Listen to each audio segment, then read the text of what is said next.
What's up, everybody? How's it going? How are you doing, Cyn?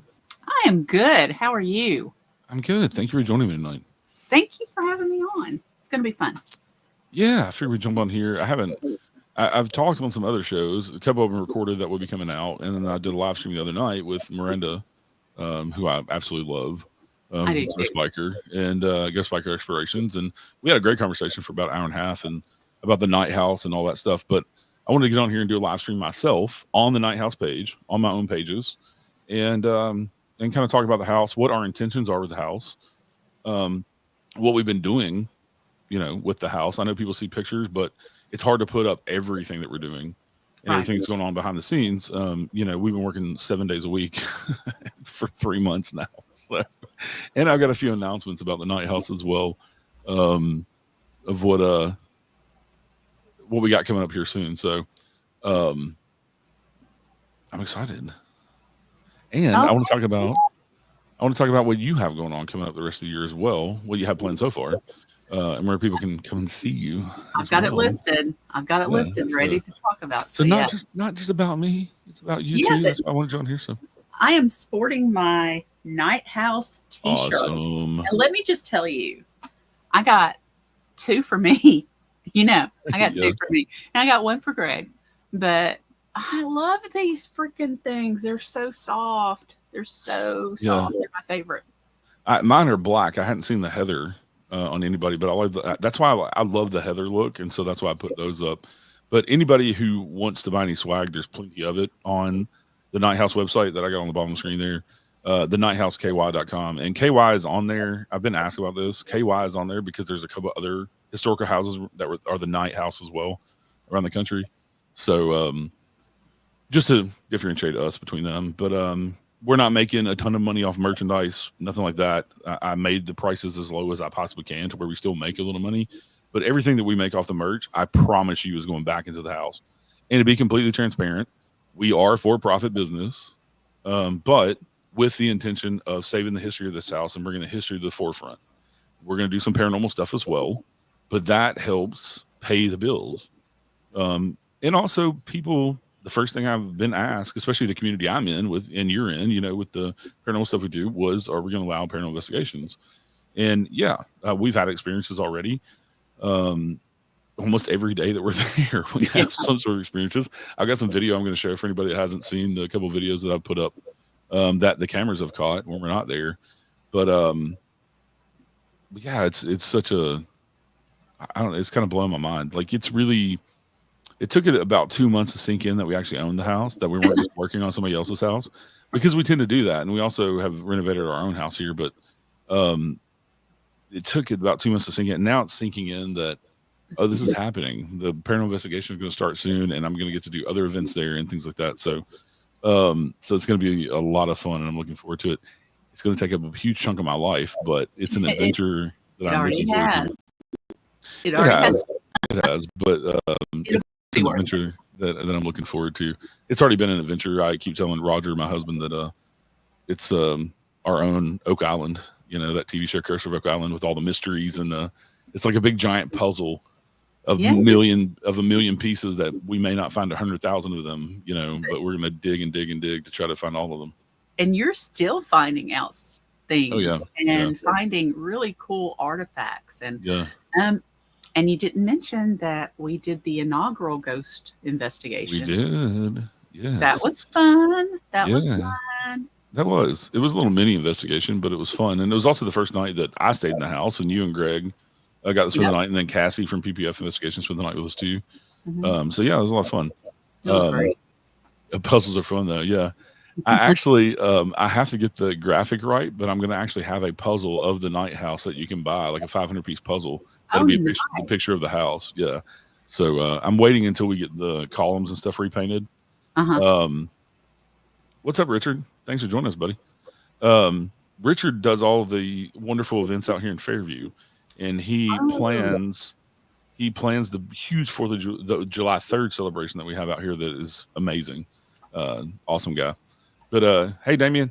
Damien and his crew are coming September 28th to the house. yes, They're the I know. first ones I let book a night at the I house know. for investigation. So they're going to do a bunch of really cool stuff. They're going to do the podcast live from there.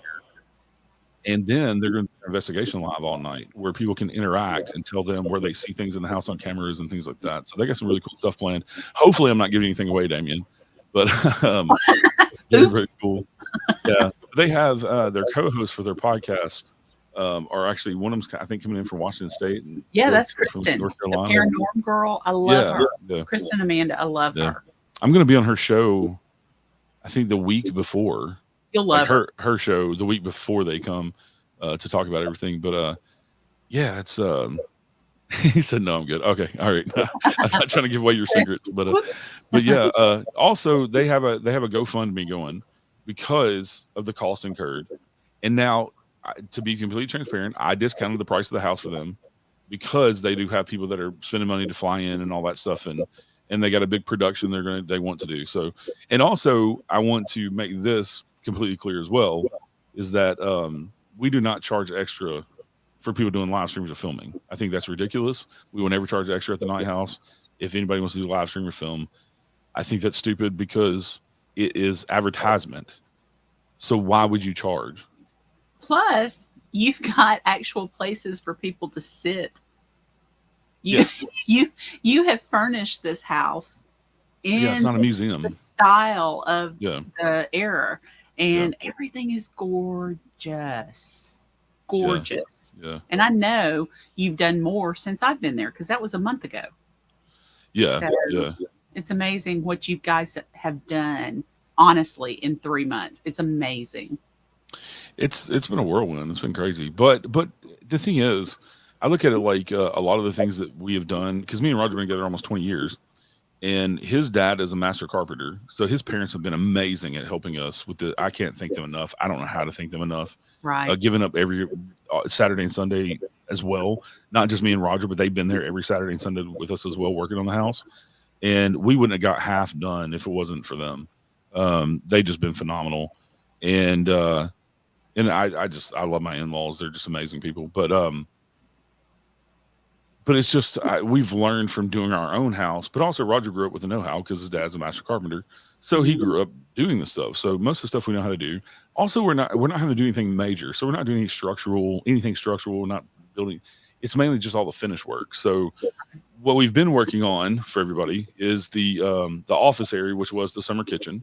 And the previous owners had built a wing onto the house to connect the summer kitchen. So if you don't know what the summer kitchen is, a lot of older houses pre-1880s, 1890s had separate kitchens. That was a separate building that they cooked in the summer. So if it caught on fire, because in the summer you have more dry weather and you have more fires, if it caught on fire, it wouldn't burn the house down, but also it didn't heat the house up. And so they tended to have smaller fireplaces in them and things like that. But that's where the food was prepared, and then it was brought into the house. And then in the wintertime, we have a giant hearth in the basement where you have the cliche movie big cauldron pots would be swung in and out of the fire, and it's huge. And that would build a huge fire because it helps heat the house as well. And that's down in the basement. But so the previous owners have built a wing that connects the summer kitchen building to the house.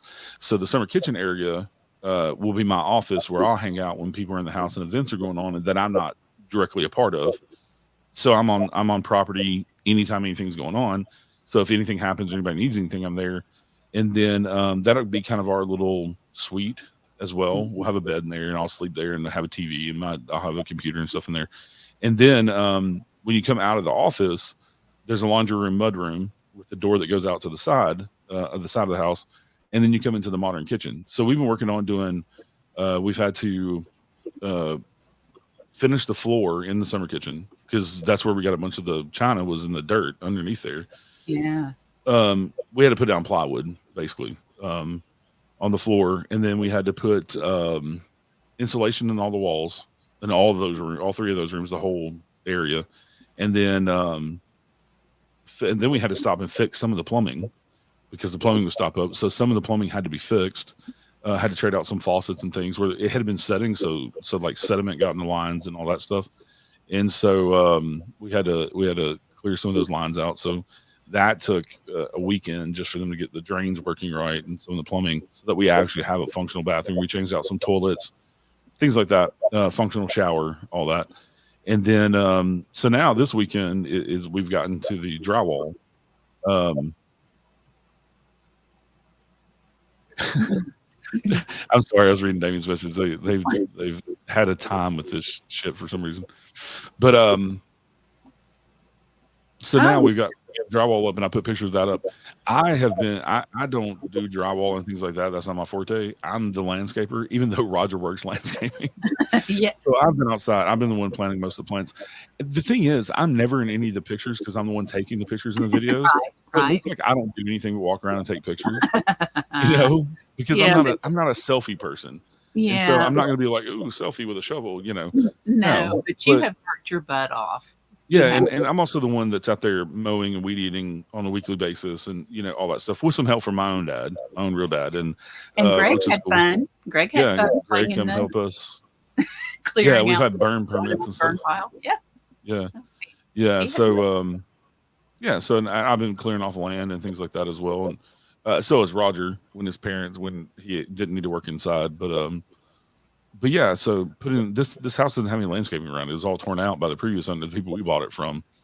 A lot of it because they had to dig it. They dug a trench around the house, put a French drain in to stop water from coming in the basement, and put a membrane up and all that stuff. So, but I don't think I mean, other than like some irises down the driveway, there's not been a whole lot of landscaping in the house in a long time. right. We're always finding shit. So I'll probably say that a lot tonight. But we're finding around as we're clearing things out. There's a lot of ivy growing. There's a lot of what's called winter creeper, and people actually mistake winter creeper for poison oak or poison ivy. Uh-huh. Winter creeper has 5 leaves on it, but it'll grow the big old fat stalks that go up the tree. Right. And we're fighting that back, and a bunch of English ivy that was planted a long time ago. But it looks like the Rogers family had a bunch of probably at one time well kept flower beds around a lot of the trees. Well, it's been so long that the landscape stones have sunk in the ground, and so we're kind of finding where the flower beds used to be.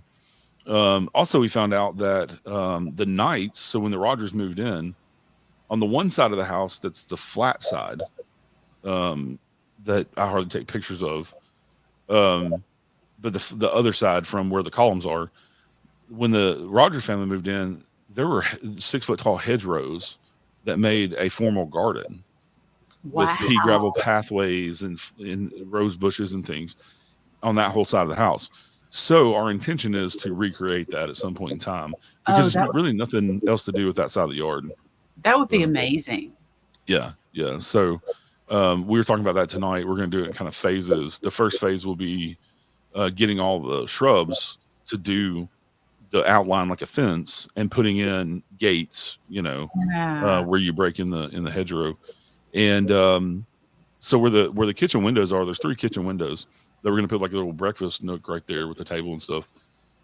That's kind of the inlet of the house. I call it the courtyard, even though it's not surrounded on 4 sides. It's surrounded on 3 sides by the house. We're going to have the garden come all the way up into there. So when you look out those windows, you see into the garden. That will be amazing. Yeah. That'll be really pretty. And in the very middle, I want to do something like the Thomas house has. And if anybody's ever seen any pictures I put up of the Thomas house, thank you, Richard. That's awesome. If anybody's ever seen pictures of the Thomas house, when you come up to it, they have this big fountain with 3 tiers on it. And that's kind of what I want to do in the middle. And if it's not a fountain, I want to find like a statue, you know, that's like Greek-esque with like a pitcher or something. But I want it to be a water feature in the very middle. Oh, that'll be so nice and relaxing. That's going to be a few years down the line. But that's one of the things that we want to do, that we're in talks to do. And then I'm trying to get the city to let me open it to the public. Right. I'm getting some pushback about that because they want to know how many people are going to have at one time, this and that, and make sure the parking's there. And I'm like, if it's an open house, I don't know how many people's going to show up. It's free. Right. I'm not charging people. Right. So, but one of the announcements I was going to make tonight is we finally got the go ahead from the city to do paranormal investigation. So I've been waiting on that, but also been waiting on us to get the house so far along. So next Friday, it will go live on the website for people to book their paranormal investigations. Nice. And the first night open will be Friday, August 16th, and they will run every other weekend on Fridays and Saturdays. Um, just for the simple fact that I don't want to live at the night house every weekend. I have a life as well. Mhm. But every other Friday and Saturday, we'll have it to rent out for people to rent the house out for paranormal investigations. There are two price points. If anybody hasn't seen it yet, the first one is $500 for half a night from 7 p.m. till 3 a.m. And the other one is for a full night from 7 p.m. till 9 a.m. the next morning for $750. And that's up to 8 people, right? Both of those are up to 8 people. The house is 5,000 square feet. It's pretty massive. I mean, Cyn's been in it. 6 levels, kind of a maze. Amazing. Yeah, and we're on 3 acres. And I have seen things out on the grounds too. And I actually have a good idea where, like, the original carriage house, some of the outbuildings were. We still have a lot of property to clear off, of course, and that'll happen over time. But people are going to be able to go out on the grounds of what we have cleared off now and investigate. I've seen some weird stuff out there. You were there the night that I saw the weirdest thing out there when I sat on the porch about 3 in the morning. Yeah. It looked like it was about this tall, and it looked like a flame from like an oil lantern, and it was orangish yellow. And I watched it go from behind the tree and float across about 20 feet and disappeared. And I hollered at you to come out there to watch because I'd seen stuff moving, looked like shadows moving out there too. And so I think there's some stuff out on the grounds as well. Whether it's residual or not, I don't know, because we haven't investigated out there. But and I haven't had anything other than that, and I really haven't paid attention out there. And I've only been out there a handful of nights to spend the night. So our focus normally when we're up there is working on the house. But definitely had a lot of stuff happen in the house as well already. I've got a couple of videos that we'll show real quick, and then we'll get on to talking about more about the history and that type stuff. But we'll get the paranormal over with here. But I'm going to put an announcement tomorrow on Facebook. Y'all are the first to hear about the us opening up for the investigations. I've been telling everybody we're going to. Y'all are the first ones tonight to hear about the actual date. So, Cyn, you're kind of glitchy. I think we may have lost Cyn. Oh, there you go. Okay, let me answer Jenny real quick before you do. Okay, yeah. Sorry. Jenny, I was on the inaugural investigation we did. That was on was it the 8th and 9th? Yes, I believe so. June. So yes, I've already been up there and having fun investigating. It was great. But will I go back? Of course. Yeah. Whenever he lets me. We'll definitely be investigating more. I want to also, one of the things that I'm working with the city on too is to do public ghost hunts where, we sell tickets for cheap. I'm not going to gouge anybody, but to come up and people like Cyn will come be guest investigator if she would like to. And we'll break in a couple of groups and go around the property and around the house and investigate, from 7 till midnight or something like that. And see what we can catch and show people how investigating is done if you've never been on investigation, and just have a good time. So, and enjoy the house. And also, like Cyn alluded to earlier, the house is not a museum. That's one of the things I didn't want to do. I want people to be able to sit on the furniture and things like that. So if you come in as an investigator, I know a lot of investigators are used to going to places where they're like, you can't sit on that. You can't do this. Don't touch that. We're not like that. I didn't want to buy an $800 couch that's, from the 1860s that somebody's going to sit on and break, I bought a $40 couch from one of the couches, a $40 couch from Goodwill that looks the part, but it didn't cost an arm and leg, so, and I don't know what year it's from. It's probably recreation from probably 50s or 60s. But it looks like that era. Yeah. That's what's so great about everything you found. It just works. So I got 2 videos here that we'll throw up, and then we'll get on, and I'll explain the rest of the paranormal investigation stuff and all the stuff that comes along with it. The first video is the very first thing we caught on camera, and I have cameras throughout the house and outside the house that are set up for motion or sound detection. And this one was the very first one, and it's kind of self-explanatory. I do have it where it replays a couple of times so people can kind of study it. But this has like 2,000 views online or something just on Facebook, and then there's another, I don't know how many thousand views on TikTok and YouTube. But it's pretty crazy. I've never seen anything. I can't explain it. There's nothing up there in the upstairs in the guest suite to make this happen. So So here we go. There's no sound on this either. Just to let y'all know. So it's going to replay here.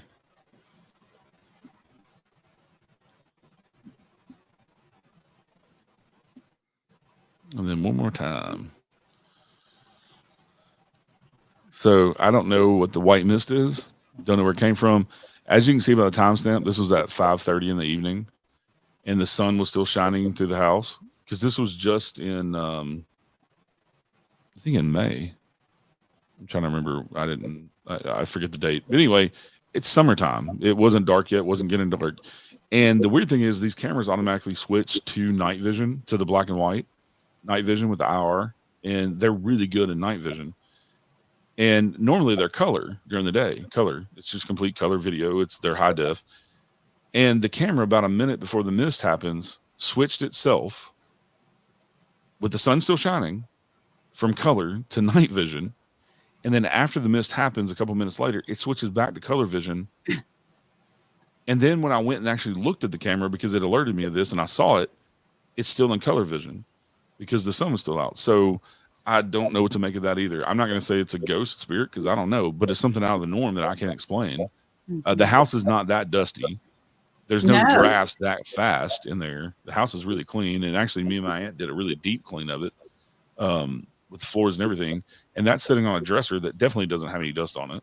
No. The camera is. So. Just so people know. So that couch was left there, right? Yeah. And that couch is an antique. Yeah, and it's really pretty. But the stairs to the right that you look at goes up to the attic, and you can see the stairs to the left. Those are the weird, twisty, funhouse stairs. Unbelievable spiral kind of stairs that just fan out, and you kind of have to turn your feet sideways to walk up. But it's an amazing place. Yeah. So that was the first thing that we caught. And then not so long ago, because I have the sound on too. So for one, if anybody breaks in the house, I'm going to hear them breaking, you know what I'm saying, breaking the house before I see them on video. But this is at 12:30 at night. This just happened to the 1st of July here. And this is, I don't know what this is. This is in the master bedroom where we have this huge canopy bed that was left by the Rogers family. It dates back probably to the early 1900s, late 1800s, early 1900s. And I don't know if it had been in their family for a long time. This thing is beefy. It's beautiful. And, yeah, it's a gorgeous bed. We have to put a canopy on it, but it was the Rogers family. So it's at least been in the house since the 1940s. And we put it back up in the master bedroom with a camera sitting on the mantle for the fireplace. And it's on the edge. So the wall is to the right behind the camera. That's the mantle and the fireplace. To the left, there is a doorway that goes into a walk-in closet. But the walk-in closet's empty. There's nothing in it. There's no critters in there. Nothing. Nope. No signs of critters, not even mice. Nope. So I don't know what to make of this. So, and I don't think you need to turn up your sound for this unless you got your sound extremely low. But this is all sound. You won't see. I haven't seen anything in the video anomalous. But you have, so there's a door on the left of the bed. That door is a hallway that goes to the dining room. And then the door on the right on the wall goes to the bathroom. And then the door to the further right is the double doors that go into another bedroom. Just to explain kind of layout to anybody.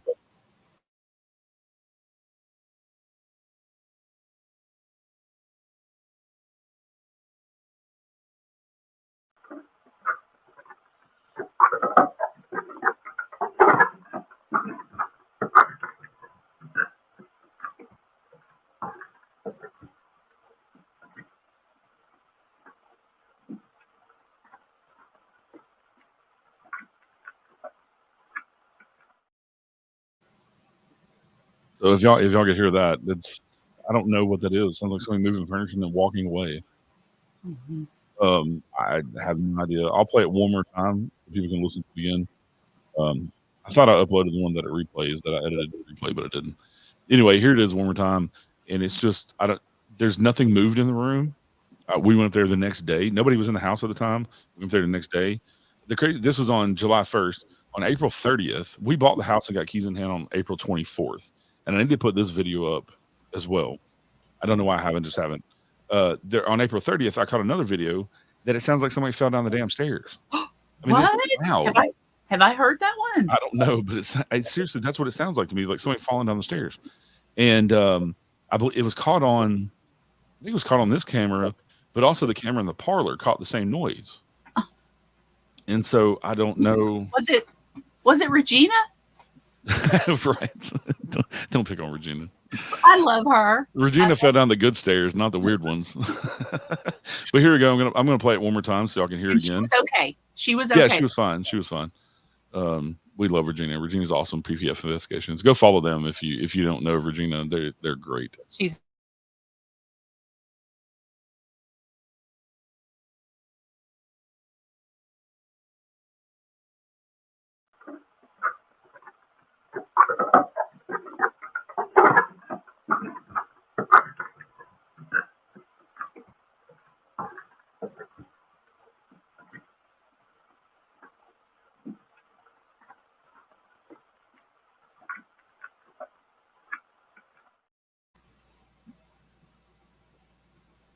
Hey, Mr. Pat. Hey, Pat. So I don't know. I can't explain that at all. Don't have any clue where the noises came from. It sounds like they're in the room to me, not like something outside. And also, where that room is at the back of the house, away from anywhere that would have anybody making noise. I mean, the house sits on the main where the house sits. That main area, the front yard and stuff, is probably 1.5 acres of the property. Yeah. And so there's a good buffer on both sides from the neighbors. So there's no way that the neighbors are making, especially at 12:30 at night, making that much noise to be heard in the house. The house is pretty quiet too. It doesn't do a whole lot of settling. I mean, it's 200 years old and it built in between 1850 and 1820. So it doesn't do a whole lot of settling. And the walls are 3 foot thick brick. So, you don't even, I've sitting there by myself eating lunch and things, and you don't really even hear the house settling or popping and creaking or anything like that. I don't remember hearing any of it. The floors do a little bit when you walk through the house, but hey, Amanda, thanks for joining us. Thanks for joining us, Pat. You'll hear the floors creak a little bit as you walk across them, but I've never heard them creak on their own. I mean, you sat quietly for a while in the dining room by yourself that night, and I was outside. And I went all over the house by myself, taking pictures while you guys were all outside, doing whatever. Yeah, nothing. I'm getting back. I'm getting back to the history, Richard. So don't let me lose you with the paranormal stuff. So quickly summarize the paranormal stuff for teams that come in. I've tried to give all the amenities I can. So we're gonna have soft drinks, bottled water available. We're gonna have snacks like popcorn. We'll have a microwave. We'll have a coffee maker. I'm going to have other snacks that people can bring. We'll have a refrigerator you can use. I'm going to have a charging station where you can charge all your equipment with USB ports and regular plugs. I tried to think, and I did a poll online asking fellow investigators from teams, what would you want to see in the house? You have an option to spend the night in the house. And I think $750 is reasonable for 8 people because it makes it right at maybe $100, and then you don't have to have a hotel room. Also, we provide all the sheets and linens and pillows and all that stuff. I promise they'll be clean. We have a laundry room that we're going to wash and dry where they get cleaned. Also, we will have towels and wash rags and soaps and shampoos and stuff. If you want to take a shower, we have 2 functioning bathrooms with full showers and bathtubs in them. And so just the whole 9 yards. So also, I will have 2 camping cots, really comfortable ones. Actually, I'm fixing to order them on Amazon. They have really nice, big, fat mattress pads that you can sleep in the attic or in the cellar or in the parlor, wherever you want to take it in the house. There's not a bed. You can, if you want to be brave and sleep by yourself. I think so. Yeah. So trying to get, everything that over the years, over 20 years of investigating locations, there's a lot of locations that don't offer anything. You don't get anything extra other than investigating. They don't even give you free drinks. Plus Wi-Fi.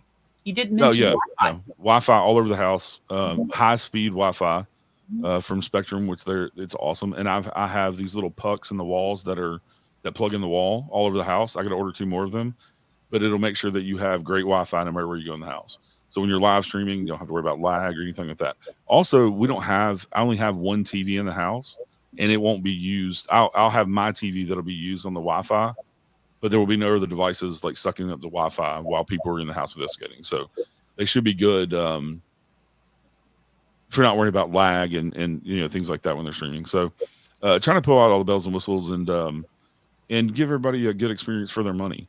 And like I said, I'll reiterate again, we will never charge for people live streaming or filming. That's ridiculous. We do not have a video policy. I will never have a video policy where you have to let me see your film before it goes on YouTube. That's stupid too. I understand for some locations that's important and they have their own reasons, and I understand those. But for us, I just don't think it matters. So none of that stuff. We do have a waiver that you got to sign, of course. Like every place, we have rules that you have to abide by. We expect you to be an adult. And so, all that good stuff. No alcohol, no firearms, none of that stuff. Just kind of the general stuff. I think those stairs are going to be the bane of my existence. So, The upstairs? The stairs, the weird stairs. Oh, yeah. Of getting people not to fall down them. In the dark, especially. So, yeah. We're fixing to put up a chandelier in that up there and I think that we may put it on a dimmer switch. Yeah. Keep at least that dim light on to see going down the stairs. Also, we put up a big metal handle on one side, and we're going to put one on the other side. There is a handrail, but it doesn't really help you go up those stairs. Mm-mm. And y'all just have to come see the stairs. It is crazy.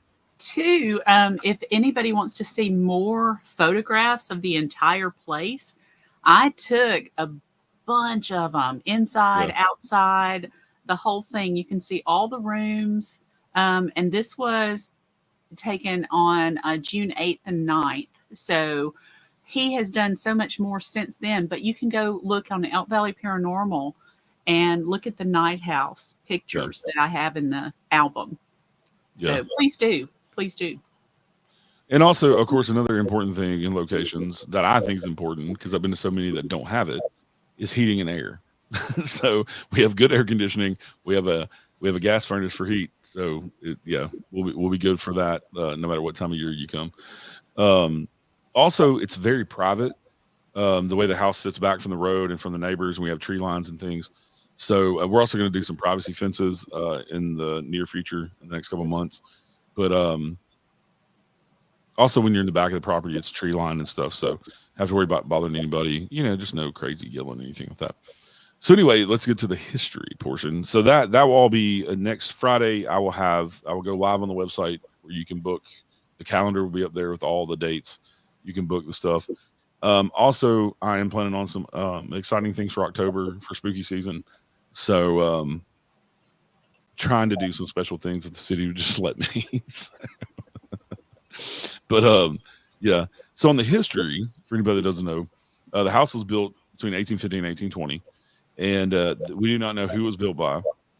It went through several owners. None of the owners, from what the deeds say, stayed in the house more than like 10 years until the Knight family bought it. And we finally found the deed. So this is the new development. Finally found the deed of the Knight family buying the house in 1860.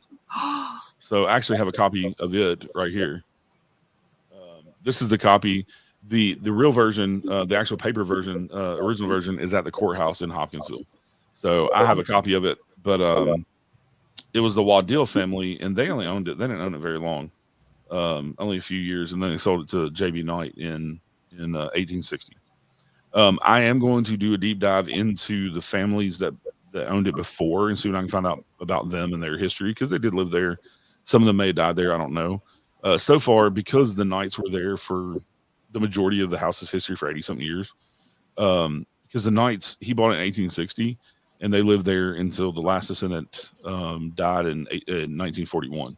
So then the Major family bought it, and they did a bunch of remodeling on it to update a lot of things, bathrooms and things like that. And they only owned it for 5 or 6 years, and then they sold it to the Rogers family.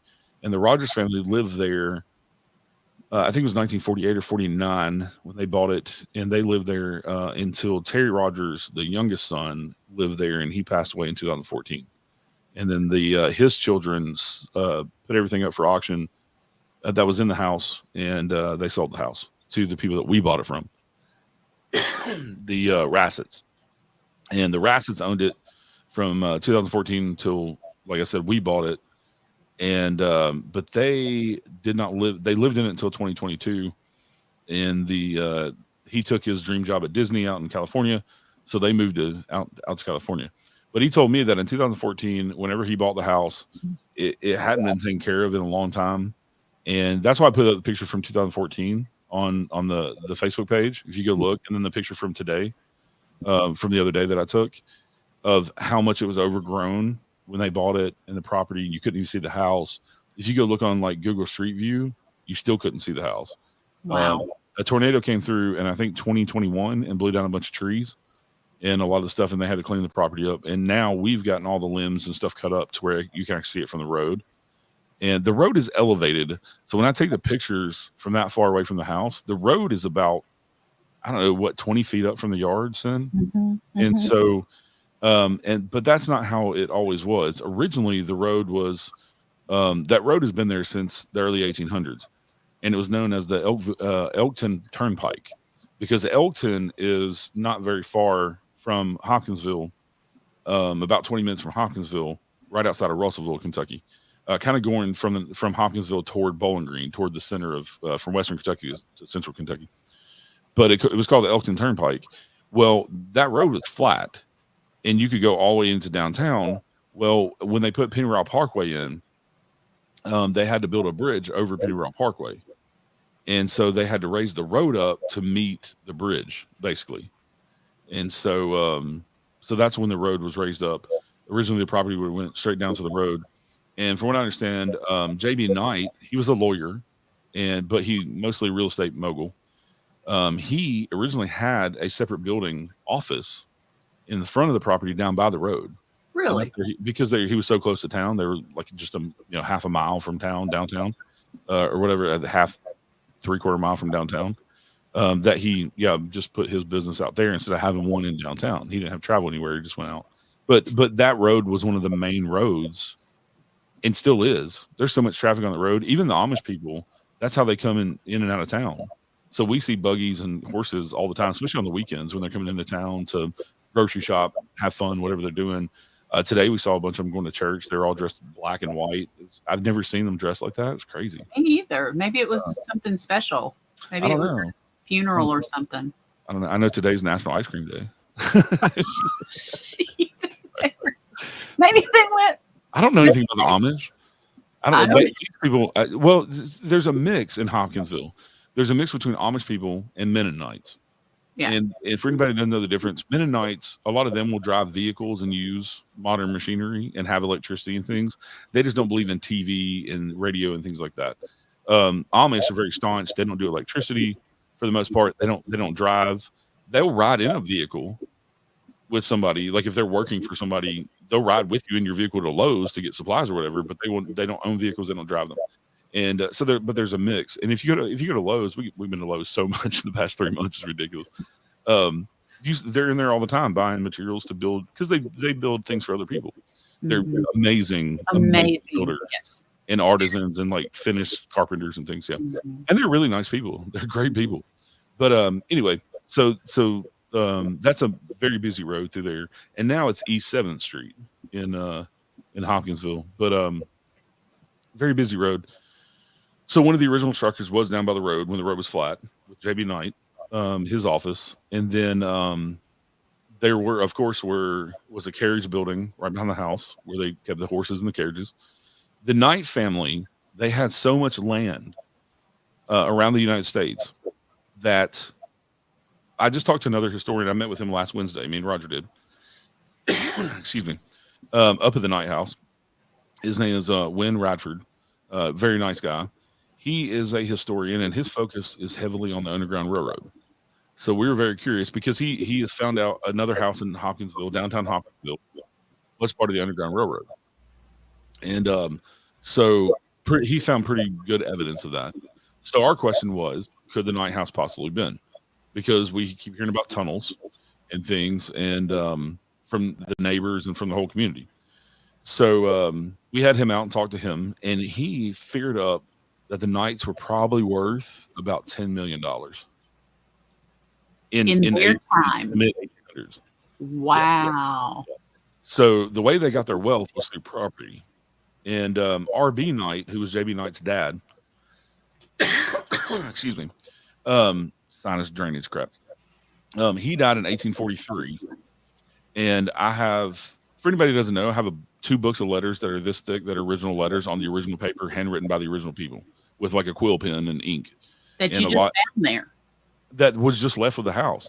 I don't know who preserved these or what, but there's 2 albums this thick, and I've been working on getting them scanned in the computer. And hold on, I actually got a couple of copies here that I printed off that I've scanned in, but I actually have the original. So like this right here, I have the original that you can pick up and handle, and they're in amazing shape. You've even got his business card. I have an original JB Knight business card. Yeah. So here's another letter I've got printed out. And I've made them available to the town historian, to the county historian, which was pretty cool. This letter is the earliest one I found. The reason I have it printed out, it is from June 26th of 1833. Nice. And J.B. Knight, this is from Elkton, Kentucky. He sold a house to a gentleman. Last name was Haddon for $238. So let me calculate that real quick because my brain's not working because I'm tired. So in today's money, that's equivalent about $40 for every dollar there, depending on the market on the day. So $238 times 40, $9,520. Wow. That's a lot for a house back then. Yeah. But this was a 2-story brick house in Elkton that JB lived in at one time. And I found a newspaper article where the house burnt down and he rebuilt it. And it wasn't just his house that burnt down, because this house, I don't know if it's still standing. I want to go to Elkton and see if the house is still standing.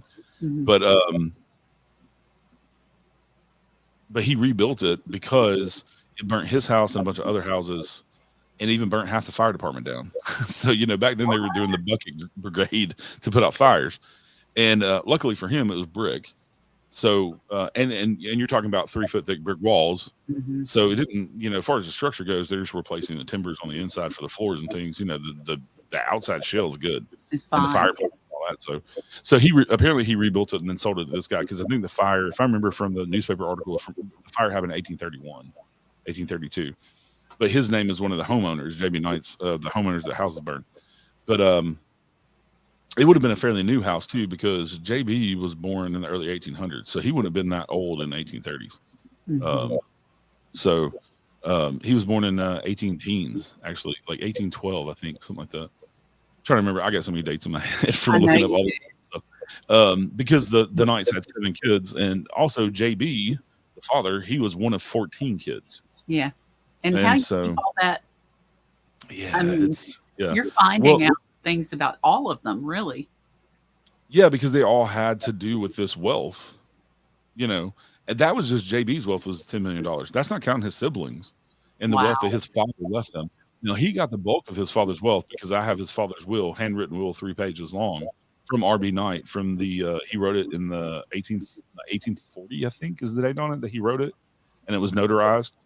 And but JB was the main executor and was the got the bulk of his wealth. There are a few other. He had 2 brothers that were also executors that come out pretty wealthy as well. Alicia and Eliza, not Eliza. Alicia and Elijah. Alicia is a weird name for a guy, but and I had to look to make sure that it wasn't a sister, but no, that was actually his brother's name. So anyway, they also most of them were lawyers.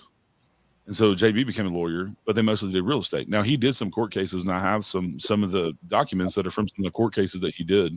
And also, I was told by Wynn Radford, the historian, when he went to the courthouse to find the deed, he said it's just real estate deeds, JB Knight's name on them, thousands of them. Wow. And the historian, William Turner, the historian for Christian County, Kentucky, told me the same thing. He was just buried in deeds that JB buying and selling property and houses.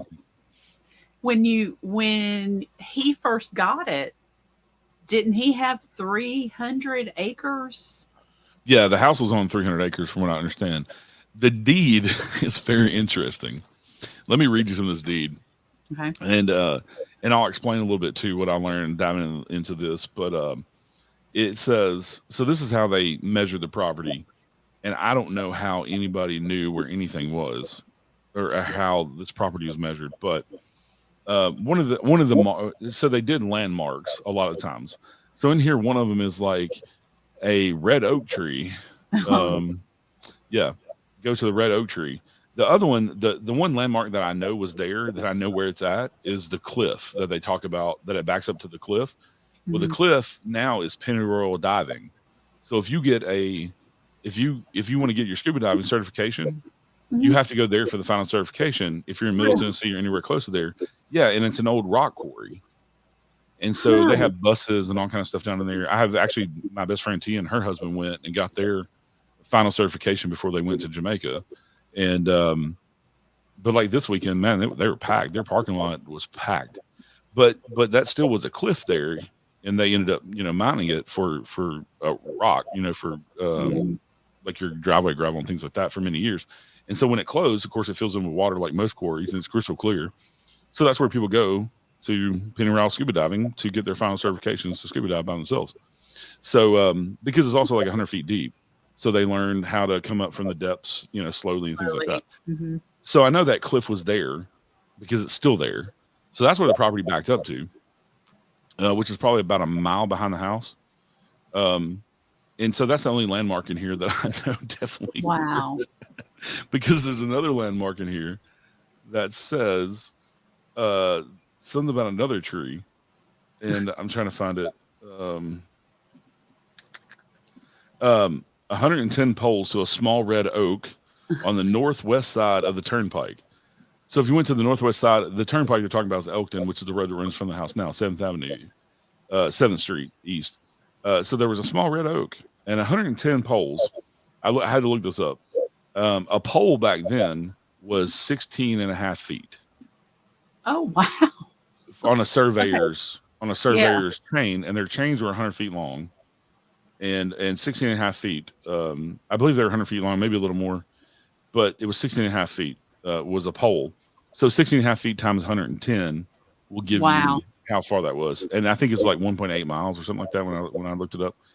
Um, but the small red oak, and It's then not it's small anymore. no, it may not even be there now. It might not. When they put Pennyroyal Parkway through and stuff, and build other Mhm. houses. But it talks a lot about the turnpike being kind of the dividing line there. Um, oh, here's another one. Um, Division line south 20 degrees east through a sinkhole with a sassafras standing in it until Oh, it intersects the old line of the aforesaid tract. So, wow. it's like, Wow. like deciphering Greek or something. The crazy thing is, our modern deed, modern, I say, reads about the same way. Does it really? It does, because that deed was created when the Rogers bought the house from the Knights. So it says go this many paces to the corner of this person's property, and that type of So yeah, it's just crazy. But it's originally 300 acres, and but I find all these documents interesting. I'm a history nerd, I guess. We lost 3 people because of my history nerdiness, but whatever. Oh, so, it's interesting. It's interesting stuff. so they had 7 kids. They all lived to adulthood. They did not have any children die that I know of. Their youngest daughter, she did die at 17 or 18 of tuberculosis, and a year later, their other daughter Carrie died at 25 of tuberculosis. On their death certificate it says consumption, which is Mm. tuberculosis, and this is before you had Waverly Hills and all these big sanatoriums for that. Um, Long before that, but TB was still going around. Um, Look at like Wyatt Earp, Doc Mhm. Holliday, Mhm. that was like what the 1860s, Mhm. so that it was going around then. And that's when she died was around 1860 something, I believe. But anyway, their first 2 sons, I don't know how about Robert. He was the very first son. But John B. Knight, their son, he's not a junior, but they called him John Jr. just to differentiate. Him and his dad had different middle names. So JB Knight's name was John Bailey Knight, but his son was John something Knight. Mm-hmm. And I don't right offhand remember what his middle name was. Anyway, he's an interesting character, and he's the only member of the family I have a picture of. I've not found portraits or anything interesting, but I actually have 3 pictures of him. I have one when he attended college to become a lawyer, and I have one more that would probably have been his photo that hung in his law office because he's looking very stately. He's in a suit, and the other one is more of a candid photo of him sitting on his balcony, and he's in a suit and stuff. And in one of the pictures, he's sitting there kind of smiling, laughing, like candid. Another one, he's actually holding a baby. I guess is like his grandchild or something. And so the story with him is when he was 25, he had only been practicing law for a couple of years. When he was 25, his dad, JB, sent him to Chicago. And this is 1871. Well, anybody know what 1871 was in Chicago? The cow kicked over the lantern and burnt half the town down, which that's the myth, whatever. But anyway, the Great Fire of Chicago was at 1871. Well, J.B. Knight owned a 3-story tenant building, brick tenant building in Chicago that burnt during that fire. So he sent his son up there to live with his cousins, the Marshalls. And he ends up going into business with his cousin, John Marshall, who was also an attorney. So they became Marshall and Knight attorney office. And he ends up staying there the rest of his life in Chicago. He only comes back to Hopkinsville to visit a few times that I found in the history, but he only come back here like 2 or 3 times to Hopkinsville. He stayed in Chicago.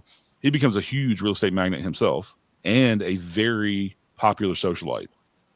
And he stays a bachelor until he's 43 or 44, and he marries a lady. She dies 10 years later, and he raises her son, his stepson, and they had 2 daughters together. And I had the newspaper article that he was such a prominent member. They put a picture of him and a whole article about him in the newspaper when he died. It wasn't just an obituary. It was like the loss of this prominent Chicago citizen. So some of the Knights live in Chicago that are kin to J.B. Knight family. 2 of the other kids, Charlie and Ida, both never married, never had kids. They lived in the house until they died. Charlie died in the 1920s. Ida died in 1938. Thomas Sharp Knight, who was the youngest kid and youngest son, he moved back in there when his wife died, and he died in 1941. I don't know how you're keeping all these dates. Yeah, I don't know either. It's just a good memory. So Thomas Sharp Knight, the youngest son, he was named after his uncle, his mom's brother, who was Thomas Bryan. Well, his uncle built a house in Hopkinsville in 1838 on 17th Street in Maine, a really nice big house. Well, he passed away. Well, he left it to his namesake nephew, Thomas Sharp Knight. So Thomas moved into that house. He got married to a lady from North Carolina, to a girl from North Carolina when they were pretty young. And they had so much money. This family, this just tells you how much money they had. And I think this is true. I'm trying to remember. I think I found a newspaper article that actually says this. He did not like that the house was facing Main Street. So he paid to have the house picked up and turned to face 17th Street. Really? Yeah. Yeah, that's how rich this family was. So there's all kinds of like crazy stories with them. And the more that I uncover, the more characters they kind of are. So Charlie Knight, he went to Bethel College in West Virginia, and he became best friends with a man named John Harding. And John Harding would ultimately go on to marry his sister Carrie, and they had 3 kids before she died at 25 of tuberculosis. John Harding is the reason in Nashville we have Harding Pike and all that. He helped found Lipscomb College. He also was a very prominent member of what is the modern day Church of Christ. Wow. He was an evangelist preacher. And when Charlie came back from college, John came with him and lived in the Knight house for quite a time. And I guess that's when he fell in love with Carrie and was courting her, and they got married, and they moved out on their own. Unfortunately, they had 3 kids, and she died at 25. Well, then that's when he moved to Nashville and helped found Lipscomb College. with a friend of his, and stayed in Nashville the rest of his life, and got remarried and had, I think, 4 more kids. And his son Benjamin Harding founded the orphanage in Columbia, which is one of the first big like professional orphanages in Middle Tennessee, in Columbia, and he ran it for 30 years until he died. Wow. So they're a very prominent family around Nashville, but that's why you have Harding Pike, because of that family. And so the other kids did other things as well. Did he live in Bellamy Mansion? I didn't know that, Pat. Huh. That's cool. Yeah, I know that. I know Adelicia. What was her last name? She was part of Belmont and built Belmont stuff, but yeah, like the Carton, the McGavics were all intertwined with Belmead Mansion and with the Belmont Mansion and all these major families you hear about. And the McGavics own Carton Plantation. They built Carton Plantation in Franklin. No, that's cool. I haven't dove into his history a whole lot other than what I just told you, but that's cool. Yeah, that he lived at Belmy Mansion. But yeah, major family in Nashville. One of the founding families in Nashville, with all that stuff. So Charlie, when he gets older in 1883, so about a mile and a half from the Night House in Hawkinsville, there is the Western State. It used to be called Western State Lunatic Asylum, and it was built in the 1840s. And then it burnt. The original structure burnt down.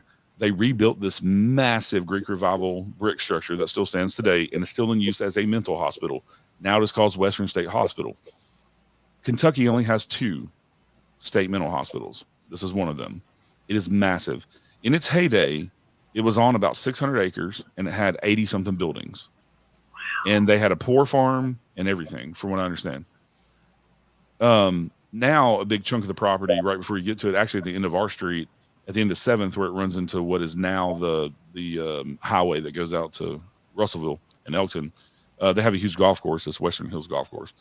But Charlie Knight in 1883, he was an attorney, but he never really practiced. He becomes the president of the board for Western State Lunatic Asylum, and he serves as their president until 1906. When 1906, there was this big scandal in the newspapers that I found that goes over the course of a year. There's multiple articles. Him and 3 of the commissioners that were on the board, the other commissioners are trying to push them out. And I don't know how many commissioners were on this board, but they were trying to push them out, basically saying Charlie Knight was corrupt and so were these other commissioners, and that he had served long enough from 1883 to 1906 as the president. He was running the hospital on the ground there, all of this rhetoric.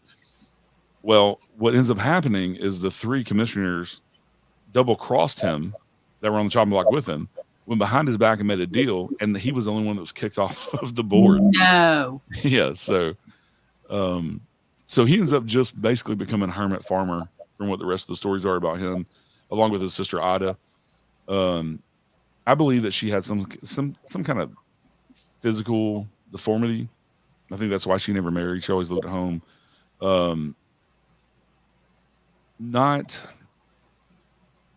I've never heard anything about her face or anything like that, but I think she had some problems with her legs or something.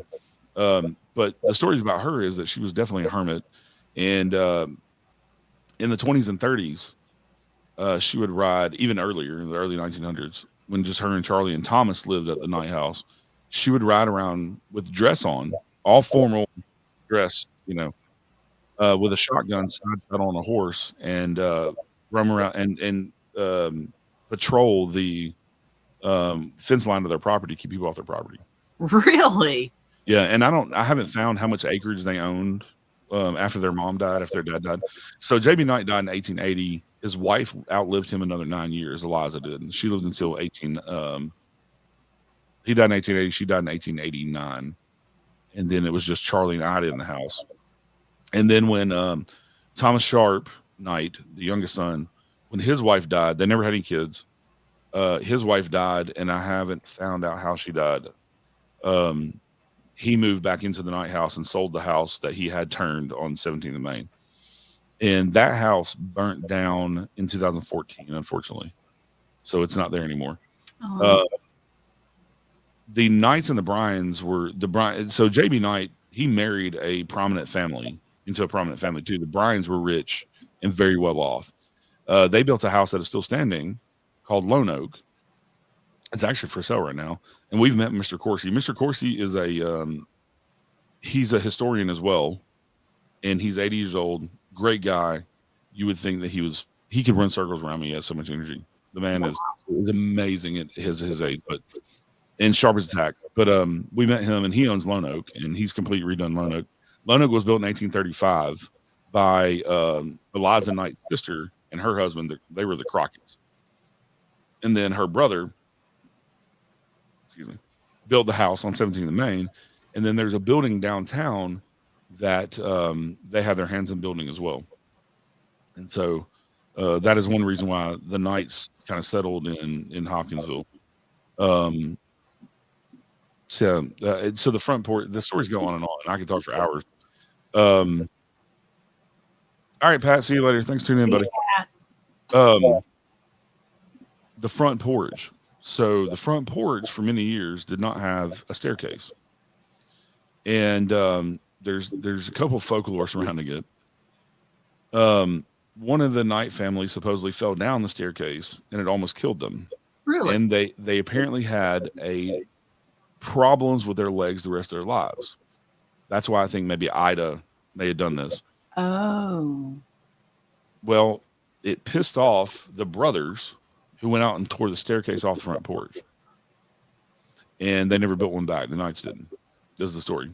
Because when the Rogers family moved in, there was no staircase on the front. It was just a porch. The porch as you see it now. Mm-hmm.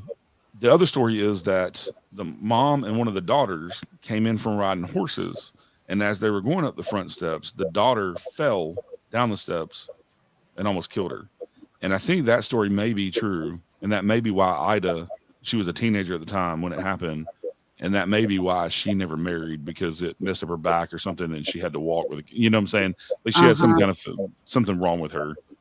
And it was weird back then because they wouldn't have got married. Nobody would have married her. You know what I'm saying? It would have been hard for her to find a husband, even as rich and prominent they were. Yeah.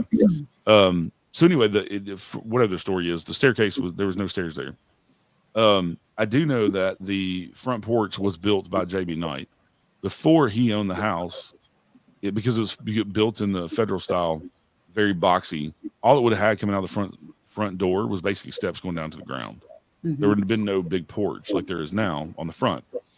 Actually, in the documents I have a little contract from a contractor that he paid $110, including materials, to build that front porch. Wow. With the columns and things how it is nowadays. The stairs, as you see them now, they're concrete on the side with rebar in them. Those were put in by Mrs. Rogers in the 70s. She was driving downtown Hopkinsville and saw these old steps that were granite blocks sitting on a vacant lot, which used to be the Hotel Latham that burned down, but it was sitting on this vacant lot. They were doing something to that lot. She stopped and asked, could she buy them? They sold them to her. This was a church that was an old church that had burnt or something, and so they tore it down. So these are the original steps. And so she had the concrete poured and stuff and put these granite steps in what is the front porch now. We had to build the handrail that you see now. Mm-hmm. And then we found 2 extra ones in the woods behind the house that we actually put on the side portico where the big giant 2-story columns are, so you can step down off of it out into the yard instead of having to go down the walkway or just step off like a big step. There's another interesting feature of the house that there are stories about, and that is the death door. I was wondering when you were going to bring this up. Yeah. I was waiting for it. So, because of the way the house is built, the fancy parlor where they would have had all the wakes, it's on the second level. It's on the second story of the house because of the way the house is built. So they wouldn't have had wakes in the parlor like normal rich people, like normal houses, because they couldn't get the caskets up and down and whatever. So they did them in the formal dining room. Well, they put in a death door that we don't use. It's actually blocked by a butler's pantry, which is a little cabinet that holds stuff. But anyway, old term for an old piece of furniture. It has a transom above it, so it has the windows above the door, and it's a fully functional door. And it comes out right beside the double set of doors that you go into the house on the ground floor from the side portico with the big columns. Surrounding the death door, there's two different beliefs. The first one is that the death door was there. No living person could enter or exit the death door when they had a wake, but the door stayed open 24/7 until the wake was over, and it was only for the dead to leave the house. Huh. The second belief was that the living could not enter through that door, but they could exit through the door. And when they exit through the door, it would make sure that the spirit of the deceased did not follow them. So depending on I don't know what the Knight family believes, and I don't know when that door was put in, because that dining room was an addition onto the house, and I don't know when it was an addition onto the house. I think too, talking about death doors and all that kind of stuff, when they actually removed a body from the home, they took them out feet first so they could not look and come back into the property. A lot of those beliefs were Victorian. So you're looking at 1880s up until the early 1900s or 1910s, until with the whole spiritualist movement with the Victorians. A lot of that stuff came about then. Another thing with the Victorians that came about was covering mirrors up. Yes. Because they believed that it could trap the soul or whatever, trap the spirit in the house. So they would cover all the mirrors in the house or turn them backwards. And so there's a lot of paranormal investigators subscribe to some of those things, even though they came from the spiritualist movement, which was a big crock. Right. A lot of fakery and, that type of stuff. But so onto the tunnels. I mentioned them. Yeah. So we have at the end of the driveway, there's two sheds. One is a little red shed, and the other one's this white monstrosity that we gotta fix both of them. But anyway, the floor in the red shed has fallen through, and there's another cellar. Even though in the house there's a cellar, you go down from the basement. There's a cellar that's underground, and you have a full basement as well. This is an outside cellar that I've been down into, that is stacked stone by hand. That is. I was told by P.D. Rogers, who was the oldest Rogers son that grew up there, that before the floor caved in and the bottom filled up with mud, that they actually kept horses down there and used it as a horse stall. And he said a grown man, 6 foot tall, could walk in there without hitting his head on the floor. So now there's got to be at least 2 foot of mud that's just run off the driveway and stuff into there over the years.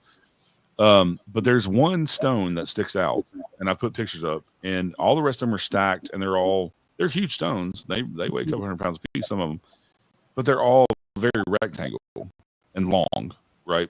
They're longer than they are tall, and that's how they're stacked. This one stone is completely square, cube looking, and it's like a face stone. And from where we have been told one of the tunnels runs, that stone is exactly where it would, because it supposedly ran from the summer kitchen or the basement, I've heard both, out to that cellar. And then the other tunnel, I was actually talking to the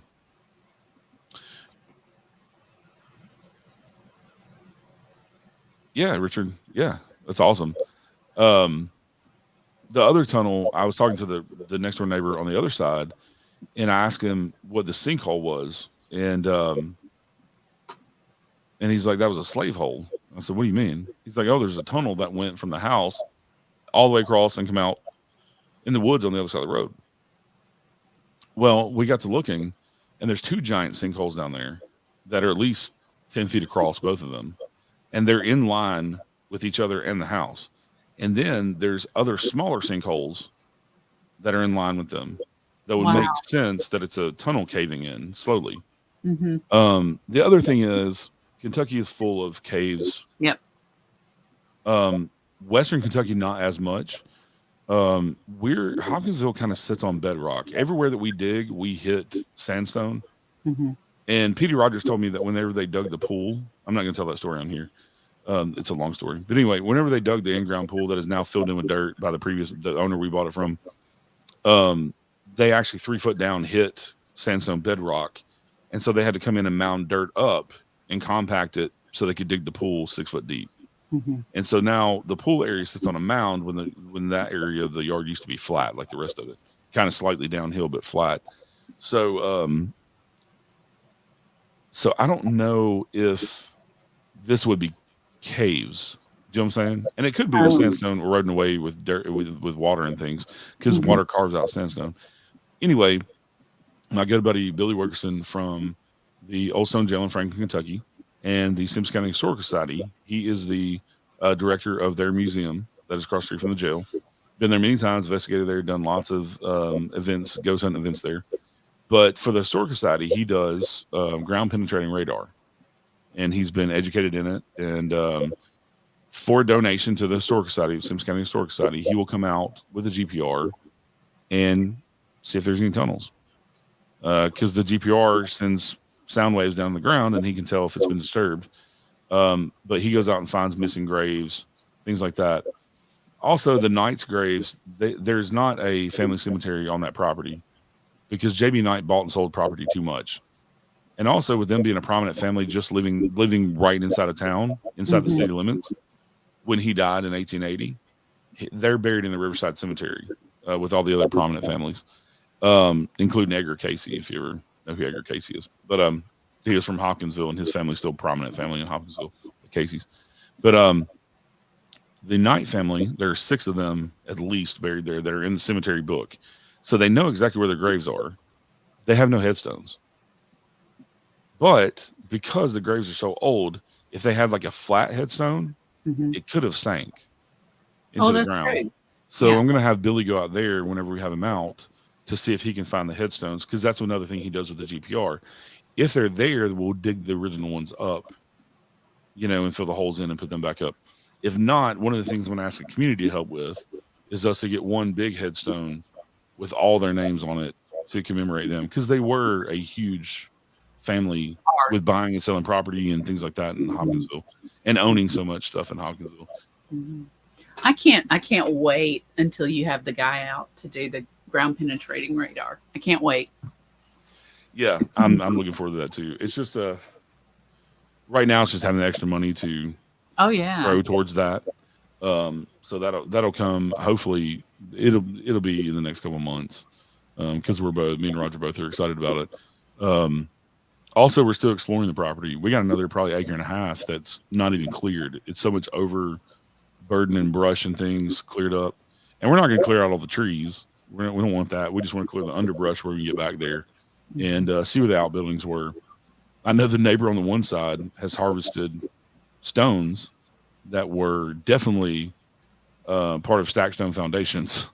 Really? From some of the outbuildings. Yeah. I'm going to ask for those back. Yeah, I think I would too. Yeah. So I know there's plenty of them back there, and I've seen evidence of where some were. And when you walk back through there, you see all kinds of stones just sticking out of the ground. So, but yeah, we still have a lot more to discover and to investigate.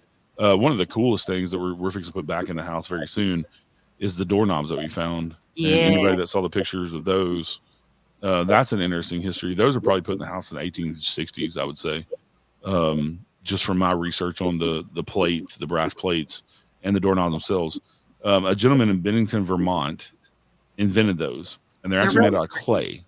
They're actually made out of clay. They look like wood. And he invented the process to make them, and that's why they're called Bennington clay doorknobs. And that was in 1849. The plates were designed by one person, and his last name was Foster, and he was a famous architect and writer back in the 1860s, 1870s, 1880s. He died in the 1890s. And he designed those. So that's how I kind of dated them. They were probably put in the house when the Knights bought it, I would imagine, as they kind of upped the house's opulence, I would say. We also found some what they call mortise locks. And if anybody knows what a mortise tenon joint is, you have the rectangle peg that goes into the hole. Well, that's how this lock works, is it has a rectangle lock that comes out, and you would have had a separate plate on the trim itself. So it would have been an external lock, not buried in the door, because they weren't going to hand carve out to put the lock in there. So those are very old too. But we're going to put them, even for looks, we're going to put the locks back on the doors. The door handles still function. So because there's still there's still a lot of the old mechanisms in the doors in the house anyway. And so we can just trade out those door handles. So that's part of the history that. And you just found those. You just found They them. were hidden in the basement in a box. Yeah. Like behind some other junk that I would have just thrown away, or There's probably no am going to throw telling. away. There's no telling what else you're going to find. Yeah, yeah. And out in the outbuilding that has the other cellar, Uh-huh. just laying on top of the mud, Yeah. I found some cool things. I found two pieces of wood. One is it's probably about a foot long, Oh yeah. but it's a bobbin from a spinning wheel, Mm-hmm. and it has a bunch of grooves in it. And when I researched it, it probably was used to make lace because they would have had um, so many threads on there to wave the lace into the flowers and things like that for doilies and things and Mm-hmm. curtains. And so it would have had different that many grooves. Hey, Wendy, how's it going? Yeah, I can't wait for you to come see the house either. I want everybody to see the house. Um, and then I found what I think is a finial off a spinning wheel. So this would have just been a decorative piece, kind of like the top of a bedpost is decorative, but it's not big enough to be a bedpost. And it looks like some of the spinning wheels that I've looked up that would have been the end piece for like the support stanchions. So that was just laying on top of the mud. So whenever we dig that out, The spike. yeah, I'll get there in a second. Oh, That was sorry. found on the wall on I jumped ahead. yeah. So whenever we dig the mud out of that cellar, we're going to screen all of it like archaeologists do, and see what we can find. That's the same thing that we did and found all that china and pottery stuff in the summer kitchen, dirt in the floor. So we have also found a 2-foot long spike that is square. It's hand wrought iron. So that means somebody took a hammer and a piece of iron and hammered this thing out. It was actually in the wall of the summer kitchen, and it would have been used where two big giant timbers come on the corner of the structure. It was 2 foot long because it would have gone through both of those, and their timbers would have been like the timbers are the size of like railroad ties almost. Mm-hmm. I mean, they're huge. They're massive, like 6x6s, something like that. So the spike is cool. Also, I pulled a board out of that cellar that has hand wrought square nails in it. So Yeah. so that building's been there for a long time. At least the floor has. Mm-hmm. But yeah, we just keep finding stuff, and like I keep telling Roger, it's our own Oak Island. It's a big mystery. It is. Trying to find out, and the fact that like so there's not any furniture in the house that's original to the Knight family, unfortunately, or any family older than that. There's a lot of stuff left over from the Rogers, which is cool. We have a piano from them, a Baldwin Acrosonic piano from the 40s, 50s, that still works. It just needs tuned, and it's a beautiful piano. Mm-hmm. And we have the canopy bed. We have a couple other beds that are the kids' beds, a couple other twin beds. We have some other dressers and things that were theirs. And but yeah, the Knight family, whenever Thomas Knight died, the youngest son in 1841, the house went to their oldest grandchild, which was Carrie's son, Leon Knight Harding. Well, he died in 1942 at a young age. So when he died, I don't know if none of the rest of the family wanted the house because it should have diverted to another grandchild, but most of their kids didn't have kids. So there wasn't a lot of grandchildren to choose from anyway. So anyway, everything in the house went up for auction. Every piece of furniture the Knights owned, everything. And Mr. Turner said newspaper articles, which I haven't found yet. I don't know if he gave me a copy. Anyway, there's a newspaper article from then that said people came from hundreds of miles around because they knew the Knights and their reputation. They had really nice stuff. And so all of it was piecemealed and sold off piecemeal. And the house was sold in the auction too. Like I said, to the Majors family, who then sold it to the Rogers a few years later. There's one piece of known furniture from the Knight family, and it is a wash table that has a marble top. I have seen it. It's at the Christian County Historical Society in Hopkinsville. A few years ago, a lady from Vermont who traced her lineage to this Knight family called them out of the blue and said, "I have an original piece of furniture. I can show you the provenance if you want to see where this did come from my family." And told them that she would donate it if they would just pay for the shipping cost. I think that's amazing. And so she shipped it to them, and they saw the provenance and they saw her ancestry that she had traced back to. So that's the only known piece of Knight family furniture that we know of so far. Mm-hmm. But also at the same time, you got to understand the Rassets, who we bought the house from, they didn't put the history and stuff out there like we are. They weren't going on podcasts like I am and have my own, live streams talking about the history and about the house. And the reason that I'm doing it is because I'm not from Hopkinsville. Neither is Roger. We buy this old house in Hopkinsville. That's the oldest house in Hopkinsville and Christian County, Kentucky. It is the 15th, I believe it's the 15th oldest house in Kentucky. But the history belongs to the people of Hopkinsville. It's their history, the families that have been there for years and the people that are born there and raised there. And so that's why I want to share it with the public as well and have open house days where the public can come in and take a free tour. I don't want to charge anything. This is your history, not mine. Yeah, I own the house. But also, I think these people deserve their history to be told. Not just the Knights, but also the Rogers.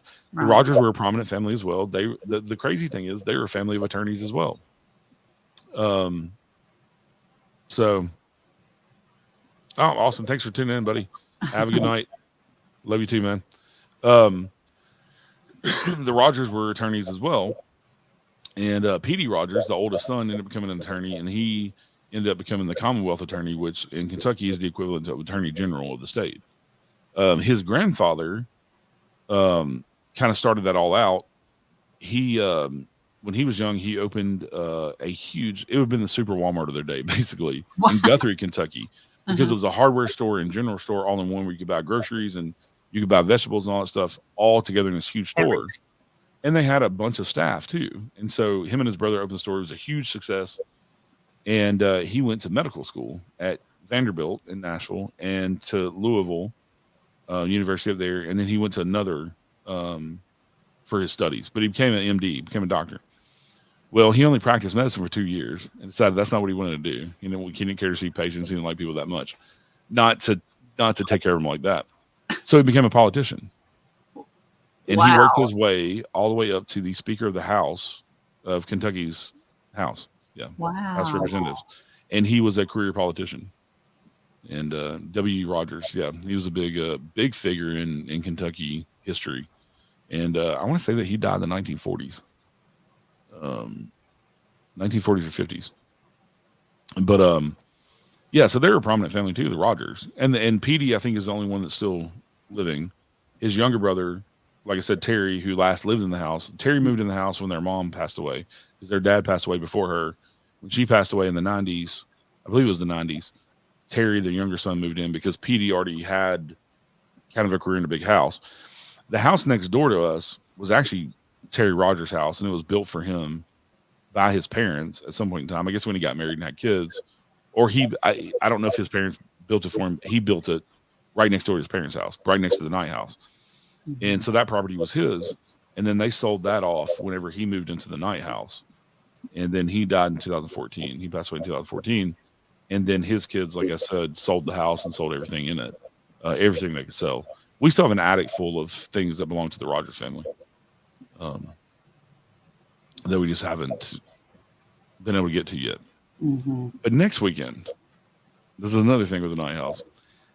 I need about 8 to 10 people to, and if you're interested, just message me on Facebook, or if you have my phone number, holler at me. I need 8 to 10 volunteers. A lot of people have been wanting to come help at the house, asking how they can help. We're getting a dumpster. The previous owners left a bunch of junk around, and we have a bunch of stuff from remodeling the house too, all the stuff we've done, and it all needs to go in the dumpster. So we're gonna have a dumpster next weekend. So next Saturday, if you're not doing anything, you want to come up to the Knight house, holler at me, because I only need 8 to 10 people.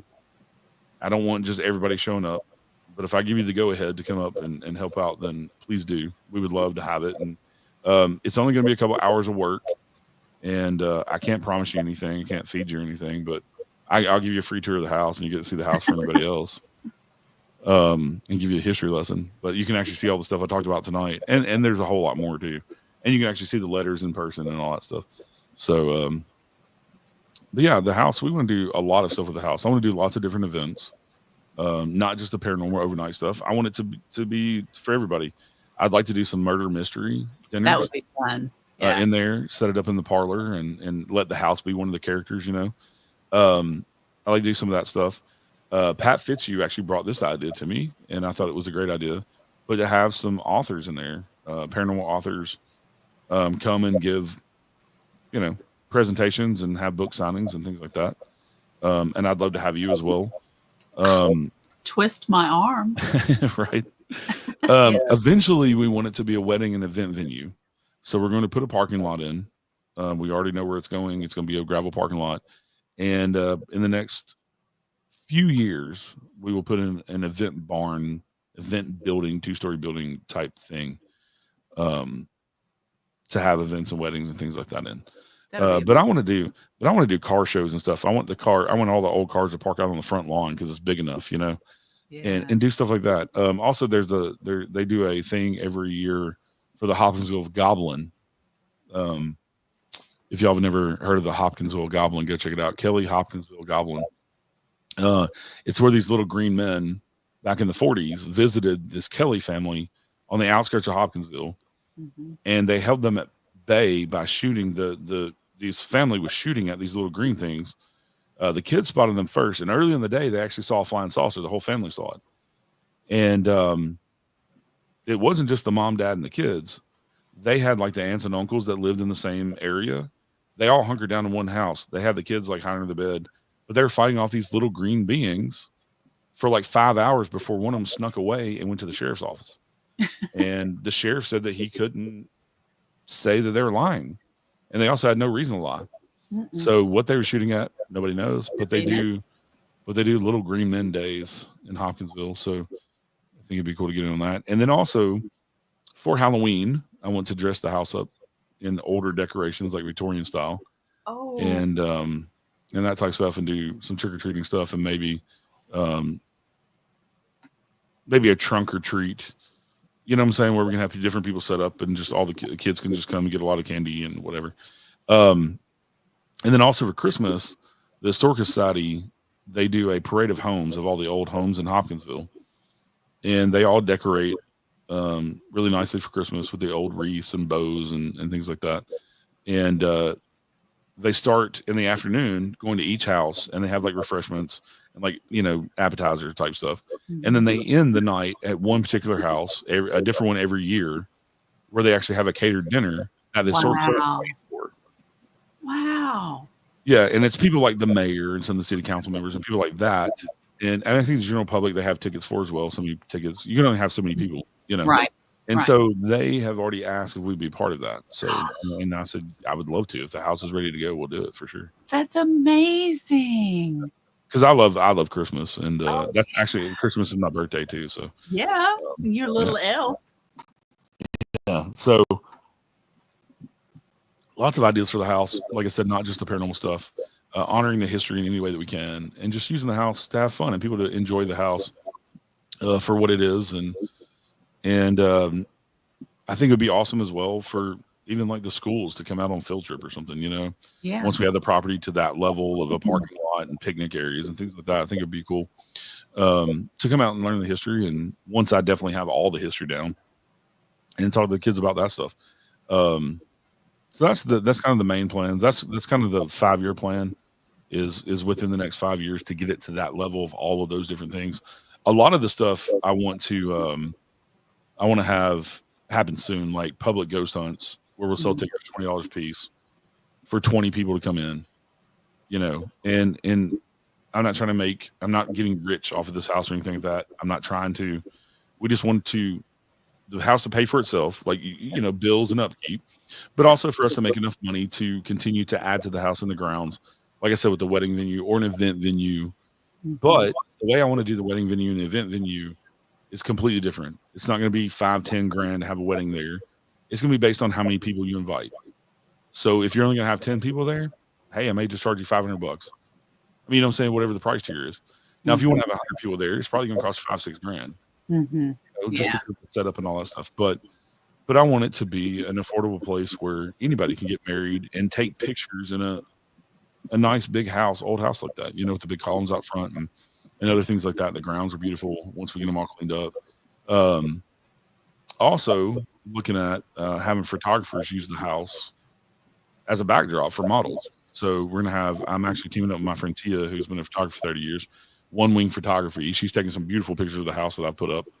Um, Teaming up with her and probably some models to take some pictures and get some other photographers to come in. But yeah, do all different kind of stuff and get the house out there. And like I said, I don't even necessarily want it to be known as a paranormal house. Right. I want the history to be known as well as the paranormal. 80% of what we do, if not more, is the history. It's not even the paranormal stuff. We use the paranormal as a way to connect, to talk to those people that we've studied, that we've heard about, that we've researched. That's what I'm excited about. I want to talk to the Knights. I want to talk to the Rogers. Like, I want to hear from them. When I ask a question, I want their answer. Exactly. What we believe is their answer on EVP or whatever, So, anyway, I've been talking for an hour and a half. I'm starting to go hoarse. I feel bad. You haven't got much words in edgewise. That's okay. This has been fascinating. But I don't want to share the house with everybody. I want everybody to enjoy it. So, and like I said, do public days and even do maybe some cookouts and things for friends and family. And since we have such a big place to share, yeah, as many people as we want, And so, so that's what's going on with the Night House and kind of the rundown. I'm going to post this on the website. So if people want the deep down history, as far as I know it now, then they can have it. There's a lot more stories, and I could talk for the next 2 hours about everything about the house and the people in it, things like that. So that's the biggest part about. I've given several tours already, and I've given some private tours. I've had people message me, and I'll be like, "Yeah, come on now, I'll give you private tours, fine." And so I've done that to kind of hone my tour guide skills. So it's kind of picking the interesting things that are entertaining, but also informative and teaching people, but not giving too much information. So there's a fine line there of keeping your audience captive, and then also knowing enough of the history to be able to answer any questions they have, and tell them if not, I've had people bring up questions of things I haven't thought about. I'm like, oh, I need to go research that. Like, like what? Just different questions that people have asked that I've just not known the answer to. I'm like, oh, other people will ask that same question, so I need to go find the answer. Yeah. So, but yeah. So, of course, we have spooky season coming up. Not too much longer. Yay. We got about a month, and everybody out there, we consider spooky season September 1st through the second week of November at least. So, because we have so many conventions and stuff this time, starting in September and stuff. So I know that we have, for me, October 12th will be the Fairview. I'm on the board of the Fairview Arts Council, for anybody that know, the little town that I live in, and they do a Comic-Con every year. Last year it was huge, even though we had it on the hottest day of the year. It was 108 degrees. That's not the feels like temperature. It was actually 108 degrees. Oh, wow. So we actually had a lot of people come out in costume. We have it at Bowie Nature Park out here. This should have been on October 12th. So hopefully it's cooler. And we'll have a bunch of speakers and things talking about paranormal. I've got some exciting guests I'm trying to get to come out to be speakers that the town will probably flip over. But we have a good turnout inside the Bowie Nature Park, which is a very cool park. We're very fortunate to have that park. So I have that coming up October 12th. I'm not really doing the convention circuit this year like I did in previous years. What do you have going on since I've talked for so long? I have. Oh, you're going to be busy. Let me just give you my rundown from now until October. So I've got Sunday. I'm going to be on 2 different podcasts coming up on the 28th. The first one is Beyond 6 Feet with Damien. The next one is the Paranormal Newfoundland Labrador with Jen. Yeah, she's awesome on her show. I love her. So it'll be my second time on hers. And then on August 1st, Southern Fried podcast with Lynn. So that's happening. I just booked with Southern Fried as well. Anyway. Did you? Yeah. Did you? Yeah, he was looking for some guests. So, and then on the 17th, you did mention this, but I'm going to get to go on the public hunt. Greg's going with me, and I'm trying to get my co-founder Sean to go up there. Hopefully, he will too. I can't believe I blinked on that, and also blinked on Thomas House. I know. Kill me if I don't mention that. Yeah, you're going to. Let me mention those two things, and then we'll get back to you because I know you're excited to come. So August 17th, I will be a guest investigator at the Bell Witch Cave for a paranormal investigation. Thanks to Black Wolf Paranormal, Leanne and Todd Eskew. They're awesome. They're Black Wolf Paranormal. They run the investigations at the Bell Witch Cave in Adams, Tennessee. I know most of y'all. Pat Fitchie, who was in here earlier, is one of the experts on the Bell Witch legend. He's written, I think, 4 books. He's researched for 40 years. That's how I met Pat. Pat's a great guy. Very fascinating speaker, too, when he talks on the subject. And so anyway, be a guest investigator. You can go buy tickets now. I have the link up. I've shared it on my pages. I'll be guest investigator along with Lee and Regina. Lee from X4 Paranormal, my buddy. Love Lee to death. He's like my brother. And then me and him have known each other from ambulance days. And then Regina from PBF Investigations, who love her to death too. We're the 3 of us are the ones that put on the expo, Tennessee Haunts and Legends Expo last year. And then on August 30th, no, is the last August have 31 days? Or 30? Yes. 31. So 31. August 30th and the September 1st, which is a Friday and Saturday, we are doing a public ghost hunt at Thomas House in Red Bowling Springs, Tennessee. And tickets there are $100, but you get a room for the night with your own bathroom. They all have their own bathrooms. It's a bed and breakfast. It's huge. They have 40-something rooms. You get a buffet-style dinner before we investigate. Then we get up and give you our spiel, then answer questions. And then you get breakfast the next morning, buffet-style the next morning for $100 a person. So, and then you investigate all night. You can go to bed whenever you want. We don't tell you when you can. You can't go to bed. You can investigate in your pajamas if you want. We don't care. Just be comfortable. I walk around barefoot, so because I'm one of those people that loves to be barefoot anyway all the time. But I hate shoes. I hate them, especially shoes with laces. I don't know. It's an ADD thing. It drives me nuts. The older I get, the less I want shoes with laces. I love that Hey Dude's come along. Anyway, ADD brain. Let's get on with what else Cyn has going on. I love it. So yes, so the public Bell Witch Cave and Farm. That's going to be from 7 p.m. until 1 a.m. And I'm so excited because I have, even though I'm from Tennessee, I've never been up there. So excited. And there's 3 locations that we investigate there. You have the recreation of the cabin, the Bell's Cabin. Yep. You have the cave itself you actually get to go into and investigate. And in the dark, in the cave, you know how dark it is? Darker than dark. Woo-hoo. And then also the Indian mounds that are up on the top of the cave. So. But even though the cabin is a recreation, they've actually seen some anomalies. Yeah, they've caught a few full-body apparitions. There's one picture that's a full-body apparition of a man. There's no mistaking that. It is not a lens flare. It ain't nothing. That is a man. That is a ghost down that damn doorway. Nice. And I rarely, you know how I am, I rarely say anything like definitive like that. But that is definitely an apparition they caught. Whether it's intelligent or not, I don't know. But that's definitely not a person, a real person. I can't wait. I can't wait. I'm so excited about that. Then in September, on the 26th, I'm going to be speaking in Athens, Alabama at the library. I'm going to be on their podcast at 5 or 5:30. And then from 6 until 8, I, along with a couple other people, or ever how many they have, are going to be doing storytelling and selling the books. So I'm so excited about that, to be asked to come down there. And then October 5th, Green Eyes Festival, Chickamauga, Georgia. I'm super excited about that. And I'll have my books there. And then on the 12th, and I hate that it's the same weekend as you're having because I wanted to go to that. So I'm going to have I wanted you to be a speaker. Next year. Yeah. Next year, I'm in Fairview.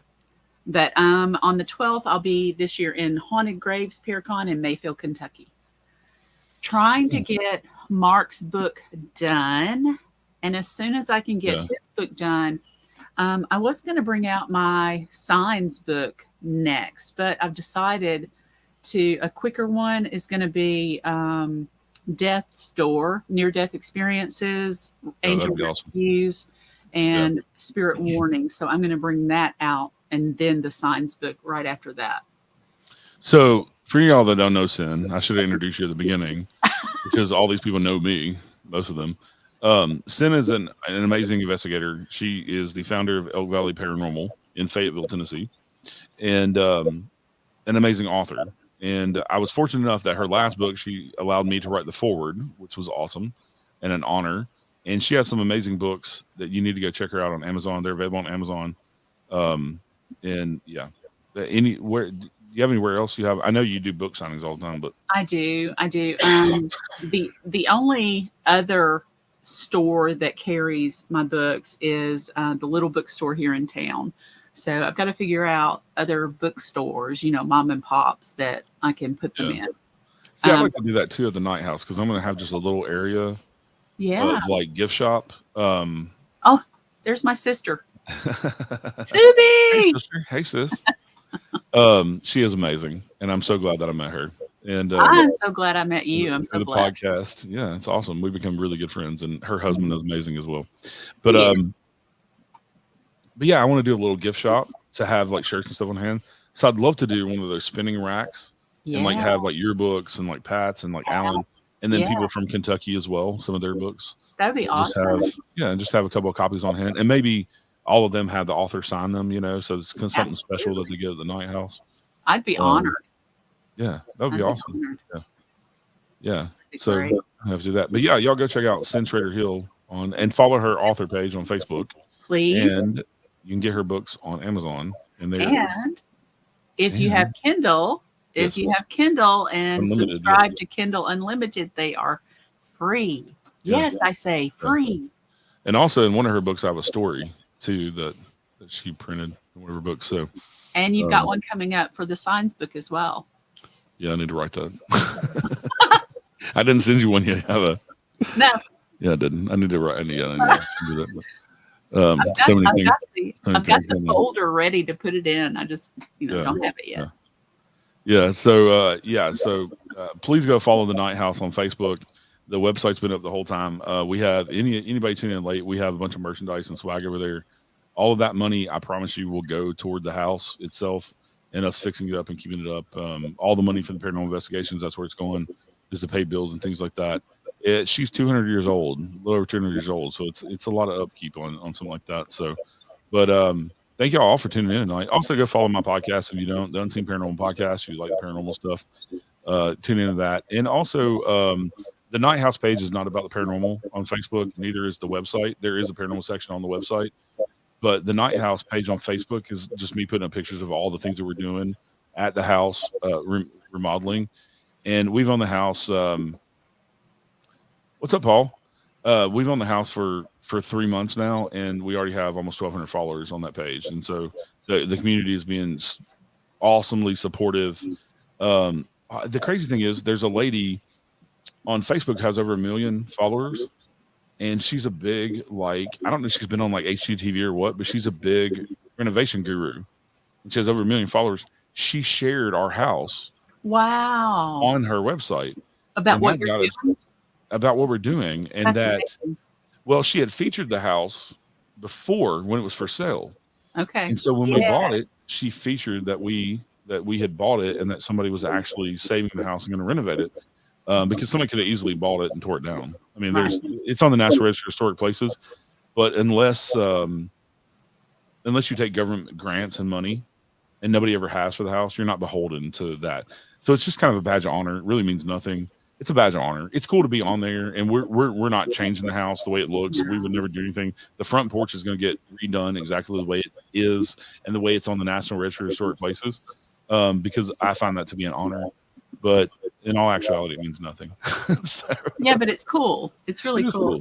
You guys go make sure to go look at all the pictures I have in the Night album, the Night House album on Elk Valley Paranormal on Facebook. Yeah. So just go to my photos and look at that album. You can go through and see all the furniture in there, all the renovation that's going on, everything. So take a look at that. Yeah, and Paul, you tuned in a little bit late, but next Friday, it will go live on the website, the Night House website, to book paranormal investigations. Next Friday, you'll have to call me to book, but the calendar and stuff will be up there. You can go look at all the rules and the price points right now. It's already live. I just haven't announced it yet.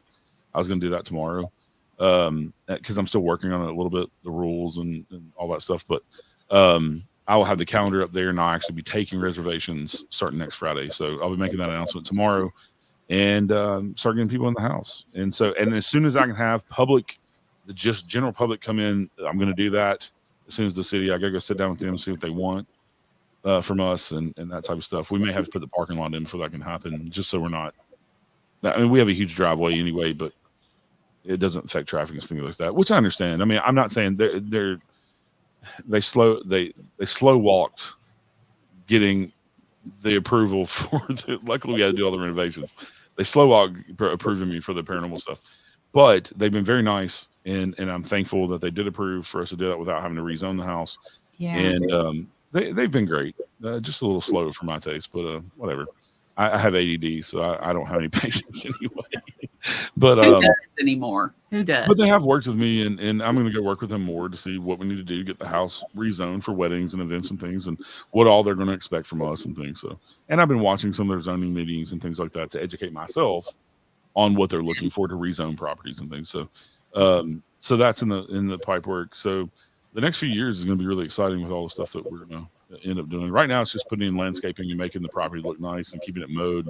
And there's like things, cutting down old trees, cutting down branches, dead branches, and things like that, and also cleaning the property off. So, yeah, I remember you saying, Paul, that you wanted to book. So, I think for September and October, with it being a new location, I think it's going to fill up quickly those weekends, because I'm only doing 4 nights a month right now because, like I said, I don't want to live up there. So, I thought about adding some day investigations through the week, like if parents wanted to bring their kids up there and do kind of a mini paranormal investigation, something like that. I may add some of that stuff for cheap, just people can come see the house and do a little paranormal investigation and stuff. But and if y'all have any ideas, I am open to ideas for events and things, and working with the city to see how we can make those happen. So, but hopefully also soon, another thing I want to do very soon is, like I was talking about with Cyn, is that is to have people like her come in and give a presentation, and be there to sign books for you to buy the hard copies and sign them and talk to you about the books, but also give a presentation on the books and their topics and the paranormal, but also have some history people come in too. Have like maybe the county historian and some other people come in and talk about history of Hopkinsville or of Civil War, different type of things. So I want to use the house for lots of different things, and it definitely is open for possibilities, which is awesome. So, but too, people need to understand that it is private property. Yes. And you have certain hours, and the calendar is going up, and you are staying there. I'll be on property when people are there. I will have some. They can't just go up to the house. No, we're a privately owned. We're not a nonprofit. We're not a museum. It is by appointment only or invitation. I'm not opposed that if you message me and I have time to go up there and give you a private tour I would rather it be more than just 1 or 2 people. I mean, maybe if your family, through a weekday, if your family, like 5 or 6, 10 people to come, it's free. If I had the time, I don't mind doing that for people, because I want people to see the house especially until we open it up to the general public to just come in for free whenever they want. Well, not whenever they want, but on the days of the month that we have set aside. Right. But I'm not opposed to anybody wanting to come and do a private tour at all. But like I said, I'd rather do them for bigger groups instead of just 1 or 2 people. Just so it's not I don't know. I don't want to say waste of my time, because I don't think even giving an individual tours is a waste of my time. But I have to drive up there, especially, which is an hour and a half for me and things like that, So, but too, I know when I came up, how many times had you gone up and down the stairs? Oh yeah. And then when Mark got on there for the remote, you were like, I can't believe you just asked me to go upstairs again. There are 5 sets of stairs, and granted, the most steps in any one of them is 10, I think 10 or 12. But still, I mean, I run down them every day that I'm up there, and because I'm going up to the attic for something, I'm going upstairs to the guest suite, or I'm going down in the cellar, then coming back up those stairs, and then back up the basement stairs. My body is worn out from when I tell people from 15 years on the ambulance and 20 years in medicine, my body does not work anymore. I feel like an 80-year-old man. And people are just like, well, you look young. And what? Yeah, I look young. I'm 41. I look young. I know I do. And I'm young, but my body's worn the fuck out. My shoulders are worn out, my knees, my back.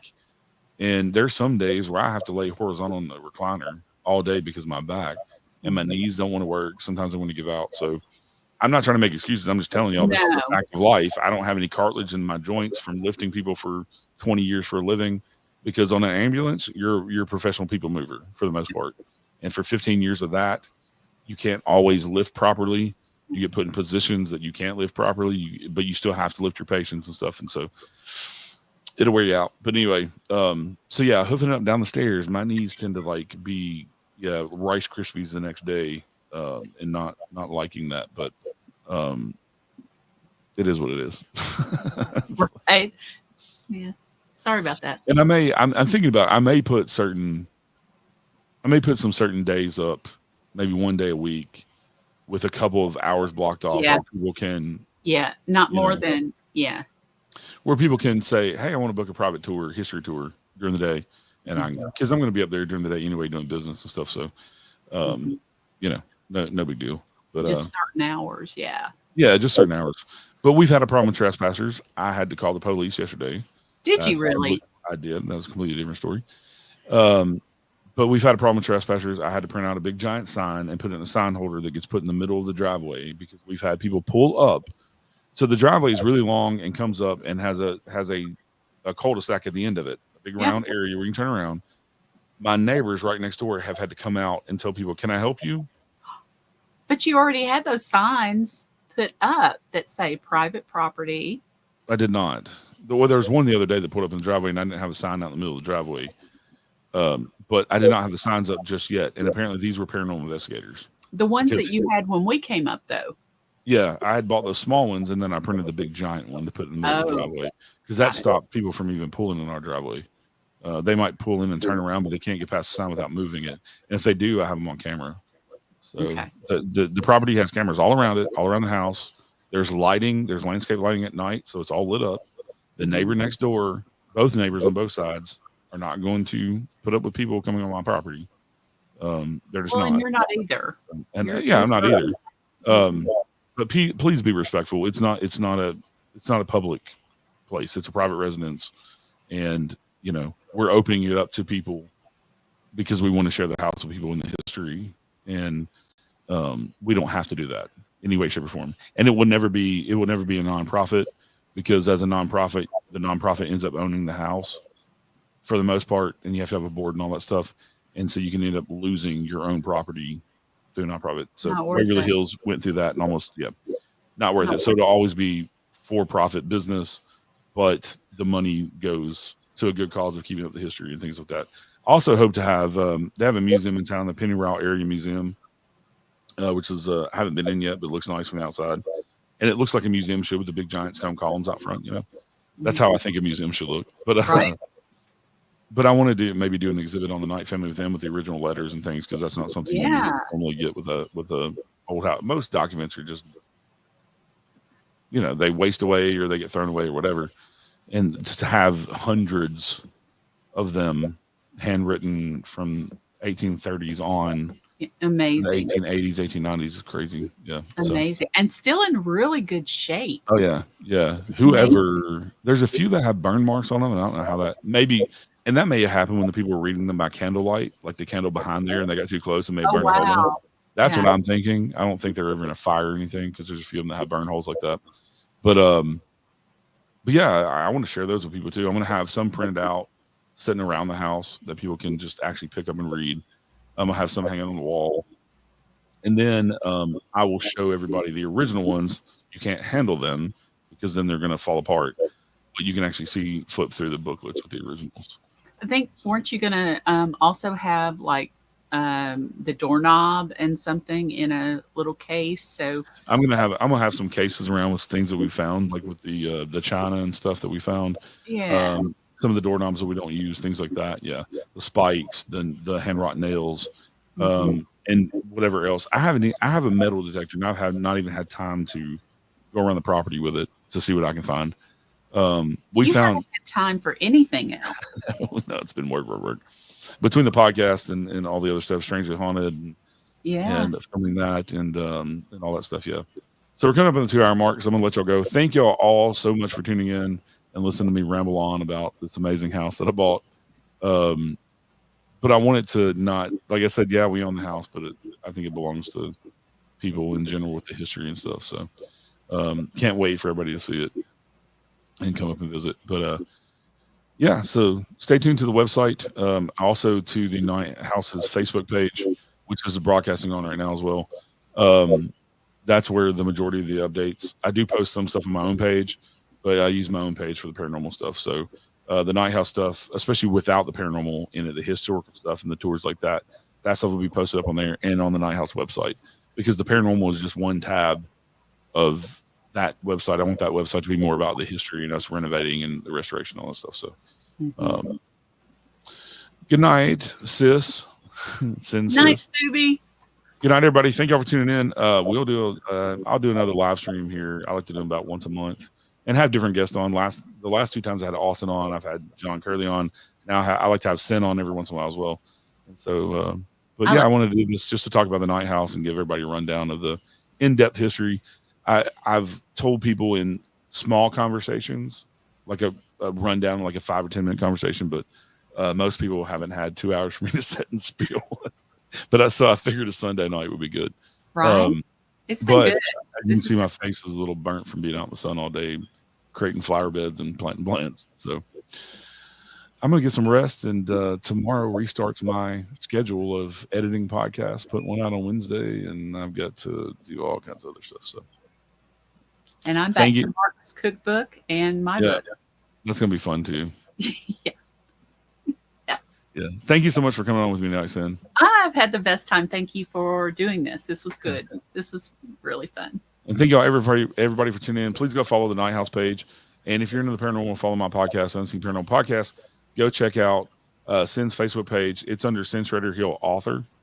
And check her out on the Kindles and read her books. Her books are great. Some awesome stories in there. And even if you're not into the paranormal, she has Signs from Beyond, which is loved ones just coming back to say hi, things like that. It's not just ghost stories and things like that. So, all right, everybody, have a good night. Stay safe out there. We'll see you next time.